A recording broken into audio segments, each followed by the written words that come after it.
ದೇವೋ ಭವ, ದರಿದ್ರ ನಾರಾಯಣ ದೇವೋ ಭವ ಅನ್ನುವಂತ ಮಾತನ್ನ ಅವರು ನಮಗೆ ಕೊಟ್ಟರು.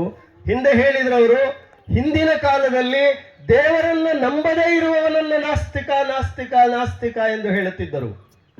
ಇಲ್ಲಿ ಬಂದಿರೋರು ನಮ್ಮ ಮಕ್ಕಳುಗಳಿಗೆ ಇದನ್ನ ಹೇಳ್ಕೊಡ್ಬೇಕು. ನನ್ನ ಕಾಲೇಜ್ ಮೇಸ್ಟ್ರು, ನಮ್ಮ ಕಾಲೇಜುಗಳಲ್ಲಿ ಏನು ಹೇಳ್ಕೊಡ್ತೀವಿ ಅಂದರೆ ಧರ್ಮ ಸುಳ್ಳು, ದೇವರು ಸುಳ್ಳು, ಕೊನೆಗೆ ಅಪ್ಪ ಅಮ್ಮನೂ ಸುಳ್ಳು ಅಂತ ಆಗ್ಬಿಟ್ಟಿದ್ದಾರೆ ಅವರು. ಯಾವ ಯುವಜನಾಂಗ ತಾಯಿಗೆ ಅನ್ನ ಹಾಕಲಾರದ ಸ್ಥಿತಿಯನ್ನ ತಲುಪುತ್ತೆ, ಅದನ್ನು ಭಾರತ ಅಂತ ಕರಿಬೇಕಾ? ನಾವೇ ಹುಟ್ಟಿಸಿದ ಮಕ್ಕಳು, ನಾವೇ ಬೆಳೆಸಿದ ಮಕ್ಕಳು. ಬಟ್ಟೆ ಕೊಡಿಸಿದ್ದೀರಿ, ಶೂ ಕೊಡಿಸಿದ್ದೀರಿ, ಬೈಕ್ ಕೊಡಿಸಿದ್ದೀರಿ. ಮದುವೆ ಆದ 2 ತಿಂಗಳಿಗೆ ನಿಮ್ಮನ್ನು ಎಲ್ಲೋ ಬಿಟ್ಟು ಅವನು ಬಂಗಲೆಯಲ್ಲಿ ಓದ್ತಾ ಇದ್ದಾನೆ ಅನ್ನೋದಾದರೆ ಯಾವ ಧರ್ಮ ಹೇಳ್ಕೊಟ್ಟಿದ್ದೀವಿ ಅವ್ರಿಗೆ?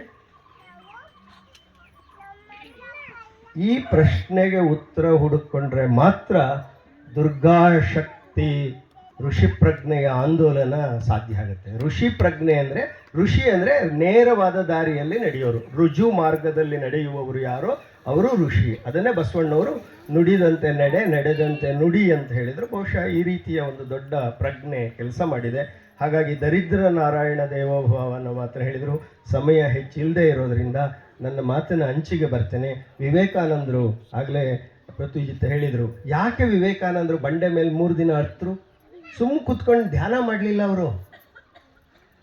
ಅವ್ರ ಕಣ್ಮುಂದಿದ್ದು ಅಖಂಡ ಭಾರತ ಕಣ್ಣೆದುರುಗಡೆ ಇತ್ತು. 26,000 ಕಿಲೋಮೀಟರ್ ಕಾಲ್ನಡಿಗೆಯಲ್ಲಿ ನಡ್ಕೊಂಡು ಓಡಾಡಿದ್ದಾರೆ ಹಿಮಾಲಯದಿಂದ ಕನ್ಯಾಕುಮಾರಿಯವರೆಗೆ. 22,000 ಕಿಲೋಮೀಟರ್ನವರ ಓಡಾಡಬೇಕಾದ್ರೆ 1886ರಿಂದ 1893ರವರೆಗೆ ಅವರು ಎಲ್ಲ ಕಡೆ ಓಡಾಡಿ ಬರ್ತಾರೆ. ಮೈಸೂರಲ್ಲೂ ಬಂದಿದ್ದಾರೆ, ಕರ್ನಾಟಕದಲ್ಲಿ ಅನೇಕ ಕಡೆ ಓಡಾಡಿದ್ದಾರೆ. ಅಲ್ಲಿ ಅವ್ರಿಗೆ ಕಂಡಿದ್ದೇನು ಅಂದರೆ ಗುಡಿಸಲು, ಬಡತನ, ರೋಗ, ರುಜಿನ, ಮುಟ್ಟಬೇಡ ಮುಟ್ಟಬೇಡ ಅನ್ನುವಂಥ ಅಸ್ಪೃಶ್ಯತೆ, ಜಾತೀಯತೆ.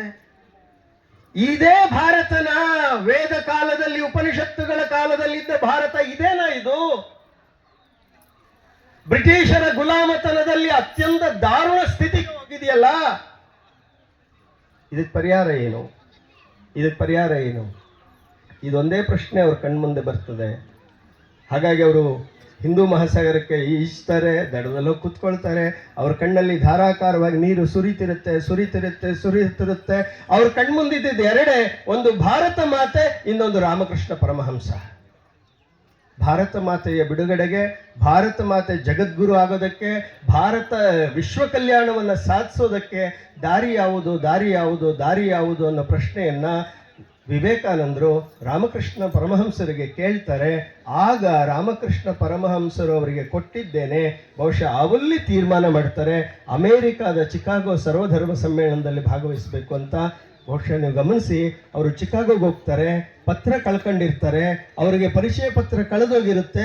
3 ದಿನಗಳ ಕಾಲ ಯಾವುದೋ ಬೀದಿಯ ಬದಿಯಲ್ಲಿ ಒದಿಯೋದಕ್ಕಿಲ್ಲದೆ, ಊಟಕ್ಕಿಲ್ದೇನೆ ಅಸಹಾಯಕ ಸ್ಥಿತಿಯಲ್ಲಿ ಒಬ್ಬ ಹುಡುಗ ಪರದೇಶದಲ್ಲಿ ಮಲಗಿರ್ತಾರೆ. ಬಹುಶಃ ಯಾವುದೋ ತಾಯಿ ಬರ್ತಾಳೆ, ಆ ತಾಯಿ ಅವರನ್ನು ಎತ್ಕೊಂಡು ಹೋಗ್ತಾಳೆ. ಅಮೇರಿಕದ ಯೂನಿವರ್ಸಿಟಿ ಪ್ರೊಫೆಸರ್ಗೆ ಪರಿಚಯ ಮಾಡ್ತಾರೆ, ಅವರು ಪತ್ರ ಬರ್ಕೊಡ್ತಾರೆ. ಬಹುಶಃ ನನಗೆ ಆ ತಾಯಿ ಯಾರು ಅನಿಸುತ್ತೆ ಅಂದರೆ, ಇದೇ ಚಂಡಿ ಮಾತೆ, ಇದೇ ಕಾಳಿ ಮಾತೆ, ಇದೇ ತಾಯಿ ನಮ್ಮ ಕೈ ಹಿಡಿದು ನಡೆಸ್ತಾಳೆ. ಎಲ್ಲರೂ ನಮ್ಮನ್ನು ಕೈ ಬಿಟ್ಟಿದ್ದಾರೆ ಅಂತ ನಿಮ್ಗೆ ಯಾವತ್ತಾರು ಅನಿಸಿದ್ರೆ ನೀವು ಒಂದ್ಸರಿ ಅಂದ್ಕೊಳ್ಳಿ, ಸಾಧ್ಯನೇ ಇಲ್ಲ. ಎಲ್ಲರೂ ಕೈ ಬಿಟ್ಟಿದ್ರು ಅವಳು ಕೈ ಬಿಡೋದಿಲ್ಲ. ಯಾಕೆಂದರೆ ಅವಳು ಜಗತ್ತನ್ನು ಹಡೆದ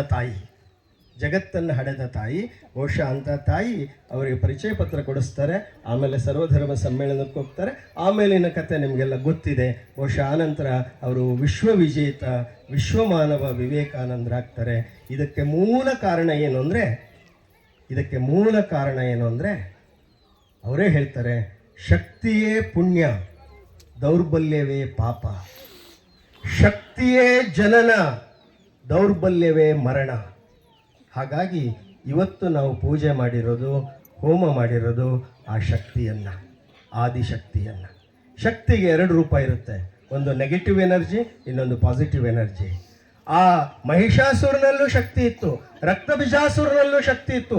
ಎಷ್ಟು ಶಕ್ತಿ ಇತ್ತು ಅಂತ ಹೇಳಿದ್ರೆ, ಬಹುಶಃ ಜಗತ್ತಿನಿಂದ ಗೆಲ್ಲೋದಕ್ಕಾಗ್ಲಿಲ್ಲ, ಬ್ರಹ್ಮನಿಂದ ಗೆಲ್ಲೋದಕ್ಕಾಗ್ಲಿಲ್ಲ, ವಿಷ್ಣುವಿಂದ ಗೆಲ್ಲಕ್ಕಾಗ್ಲಿಲ್ಲ. ಕಡೆಗೆ ಆ 3 ಜನ ಮಕ್ಕಳಂತೆ ಪಾದಕ್ಕೆ ಶರಣಾಗಿದ್ದು ಇದೇ ಕಾಳಿಮಾತೆಯನ್ನ.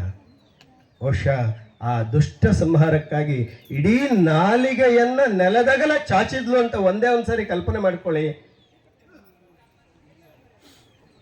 ಇಷ್ಟು ಶಕ್ತಿ ಇರುವಂಥ ತಾಯಿಯನ್ನ ಕಳೆದ 3 ದಿನ ನಾವು ಆರಾಧನೆ ಮಾಡಿದ್ದೇವೆ.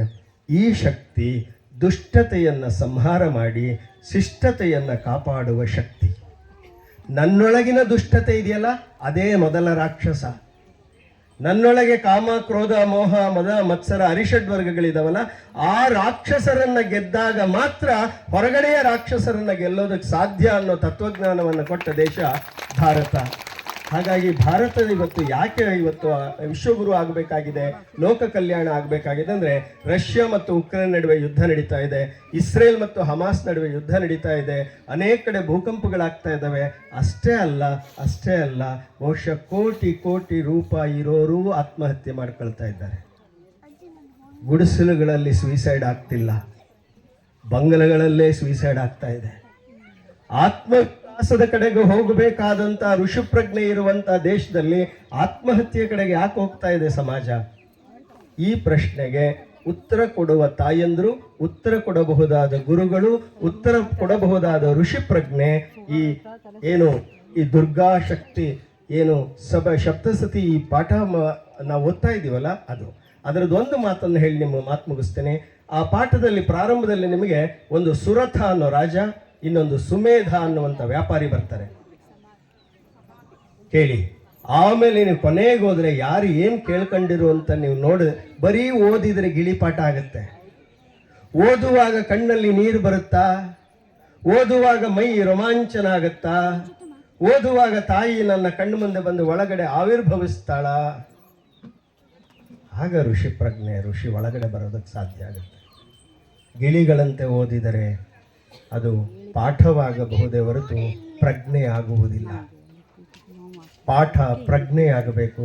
ಬೆಳಿಗ್ಗೆ ಪುರೋಹಿತರು ಹೇಳ್ತಾ ಇದ್ರು ಮಾತು ಮಂತ್ರವಾಗಬೇಕು ಅಂತ. ಬಹುಶಃ ಅಂಥ ಋಷಿಪ್ರಜ್ಞೆಯ ಕಾರ್ಯಕ್ರಮ ಇಲ್ಲಿ ನಡೆದಿದೆ. ಹಾಗಾಗಿ ಅಲ್ಲಿ ರಾಜ ಏನು ಕೇಳ್ತಾನೆ ಅಂದರೆ, ತಾನು ರಾಜ್ಯವನ್ನು ಕಳ್ಕೊಂಡಿದ್ದಲ್ಲ ದುಷ್ಟರಿಂದ, ಆ ರಾಜ್ಯ ಮತ್ತೆ ವಾಪಸ್ ಸಿಗಬೇಕು, ಮತ್ತೆ ಯಾವತ್ತೂ ಅದು ಹೋಗಬಾರ್ದು ಅಂತ. ನೀವು ಕೇಳ್ಕೋಬೇಕು, ಬ್ರಿಟಿಷರ ಕೈಯಲ್ಲಿ ಕಳ್ಕೊಂಡಿದ್ವಲ್ಲ, ಮೊಘಲರ ಕೈಯಲ್ಲಿ ಕಳ್ಕೊಂಡಿದ್ವಲ್ಲ, ಅದನ್ನು 1947ರಲ್ಲಿ ಪಡೆದಿದ್ದೀವಿ, ಮತ್ತೆ ಯಾವತ್ತೂ ಅದು ವಾಪಸ್ ಹೋಗಬಾರ್ದು. ಆ ಪ್ರಾರ್ಥನೆಯನ್ನು ನೀವು ಮಾಡಬೇಕಾಗಿದೆ. ಭಾರತ ಉಳಿದ್ರೆ ನಾವು ಉಳಿತೀವಿ. ಭಾರತ ಉಳಿದ್ರೆ ನಮ್ಮ ದೇವಾಲಯ ಉಳಿಯುತ್ತೆ. ಭಾರತ ಉಳಿದ್ರೆ ನಮ್ಮ ಪುಸ್ತಕಗಳು ಉಳಿಯುತ್ತೆ. ಭಾರತ ಉಳಿದ್ರೆ ನಮ್ಮ ಸಂಸ್ಕೃತಿ ಉಳಿಯುತ್ತೆ. ಭಾರತ ಉಳಿದ್ರೆ ನಮ್ಮ ತೋಟ, ಮನೆ, ಗದ್ದೆ ಎಲ್ಲವೂ ಉಳಿಯುತ್ತೆ. ಆದ್ರಿಂದ ಭಾರತ ಉಳಿದ್ರೆ ಕೇವಲ ನಮ್ಮ ಗದ್ದೆಗಳು ಉಳಿಯೋದಿಲ್ಲ, ರಷ್ಯಾ ಅಮೇರಿಕ ಯುದ್ಧ ನಿಲ್ಲುತ್ತೆ, ಯುಕ್ರೇನ್ ಯುದ್ಧ ನಿಲ್ಲುತ್ತೆ, ಅದು ಇಸ್ರೇಲ್ ಮತ್ತು ಹಮಾಸನ ಯುದ್ಧ ನಿಲ್ಲುತ್ತೆ. ಜಗತ್ತಿನ ಯುದ್ಧಗಳನ್ನು ನಿಲ್ಲಿಸಬಹುದಾದ ಶಕ್ತಿ ಭಾರತಕ್ಕೆ ಮಾತ್ರ ಇದೆ, ಭಾರತಕ್ಕೆ ಮಾತ್ರ ಇದೆ, ಭಾರತಕ್ಕೆ ಮಾತ್ರ ಇದೆ. ಅದಕ್ಕಾಗಿ ಭಾರತ ಜಗದ್ಗುರು ಆಗಬೇಕು. ಭಾರತ ದೊಡ್ಡದಾಗಬೇಕು ಅನ್ನೋ ಕಾರಣಕ್ಕೆ ಜಗದ್ಗುರು ಆಗಬೇಕಾಗಿಲ್ಲ. ಜಗತ್ತನ್ನ ಕಲ್ಯಾಣ ಮಾಡೋದಕ್ಕಾಗಿ ಭಾರತ ಜಗದ್ಗುರು ಆಗಬೇಕು ಅಂತ ಪ್ರಾರ್ಥನೆಯನ್ನ ಪೂರ್ಣಾಹುತಿ ಸಂದರ್ಭದಲ್ಲಿ ಮಾಡಿದ್ದೇವೆ, ನಾವೆಲ್ಲರೂ ಮಾಡಿದ್ದೇವೆ. ನಾವು ಮತ್ತೆ ನೆನಪಿಸ್ಕೊಳ್ಳೋಣ, ಈ ಪೂರ್ಣಾಹುತಿಯ ಸಂದರ್ಭದಲ್ಲಿ ಸಮಸ್ತ ಲೋಕದ ಕಲ್ಯಾಣ